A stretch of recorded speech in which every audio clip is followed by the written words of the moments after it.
couple of ways to do this, not my easiest posture, so I really feel you if you feel a lot of tightness. Some of the key things that you really want to have open are the inner thighs. You want to have the ability to externally open the hip joints and really open the pelvis wide apart. So a nice place to start off with this is in a nice wide leg forward bend. So if you can take your feet wide apart like this, and then we're not going to go for the forward bend, we're going to go for that straddle. So you're going to just kind of tip the sitting bones back, and then I want you to press into your heels as you slide, slide, slide to the ground. Come onto your elbows and slide, slide, pressing your pelvis to the ground. The slower you go down, the better it's going to be. And then you can just hang here. It shouldn't be the most comfortable position in the world.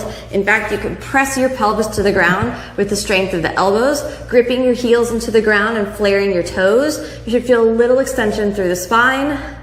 And you want this to be active, not passive. The more active it is, the more protected your legs are going to be. You don't want to push yourself into the tension in the body, but you want to support the joints. So you can stay here for a few breaths. Then, to work the straddle, press into your heels, and this is the hard part. Now you can see that's about how stiff I am. So the pelvis is a few inches off the ground, so you want to wiggle the pelvis forward, coming onto the fingertips, and slowly, slowly press the heels and melt into the ground. Now I don't have a full 180-degree straddle, so I'm just going to really work on spreading the legs wide apart. You can press the fingertips into the thighs and stay there. I'm really engaging the legs, trying to pull the heads of the thigh bone back into the pelvis, pulling the trochanters, which are the top part of the thigh bone that's closest to where you can touch. Pull those nice and back. I'm feeling a nice deep stretch along the inner thigh. I'm reaching the heels out, and I'm going to lift my spine a little bit away from the pelvis while pressing the sitting bones down. If you're here for a few breaths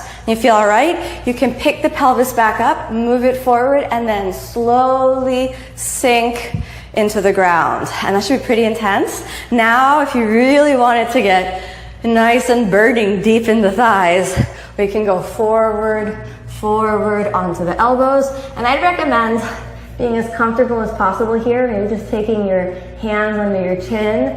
When you're even more comfortable, all the way down, and then you can come all the way back up. I wouldn't recommend pushing that too much, so it's more like you want to melt into the floor. Now, if you want to work side to side, the other thing that you can do is lean to the side, reach over, and then the other side, lean to the side. And I really like this to come from the pelvis rather than from the ribs. Lean to the side and reach over. And one last time, we're going to take it forward and press the pelvis into the ground, opening the thighs. And after you've reached your maximum limit, hands in prayer, gaze at your nose, 5 breaths, and then you're done. And that's how to work with a nice deep straddle. Thanks so much for watching.